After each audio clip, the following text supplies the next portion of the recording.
நடுவழியில் நின்ற அரசு பேருந்தை தள்ளி சென்ற பொதுமக்கள் வீடியோ இணையத்தில் வெளியாகி பரபரப்பை ஏற்படுத்தியுள்ளது.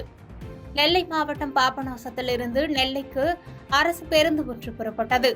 பேருந்தில் 20க்கும் மேற்பட்ட பயணிகள் இருந்தனர். இந்த பேருந்து அகஸ்தியர்பட்டி அருகே வந்தபோது திடீரென இயக்க முடியாமல் ஆனது.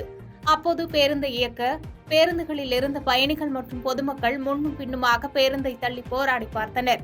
இருப்பினும் பேருந்து ஸ்டார்ட் ஆகவில்லை. தொடர்ந்து அனைவரும் சேர்ந்து பேருந்தை ஓரமாக தள்ளி நிறுத்தினர். இதனால் இந்த பகுதியில் சிறிது நேரம் போக்குவரத்து பாதிக்கப்பட்டது. தொடர்ந்து அந்த பேருந்தில் வந்த பயணிகள் மாற்று பேருந்தின் மூலம் அனுப்பி வைக்கப்பட்டனர். பாதகம் செய்பவரை கண்டால் நாம் பயங்கொள்ளலாகாது பாப்பா. மோதி மிதித்து விடு பாப்பா, அவர் முகத்தில் உமிழ்ந்து விடு பாப்பா. அண்மை செய்திகளை உடனுக்குடன் தெரிந்து கொள்ள இணைந்திருங்கள் இயம்நாடு தொலைக்காட்சியுடன்.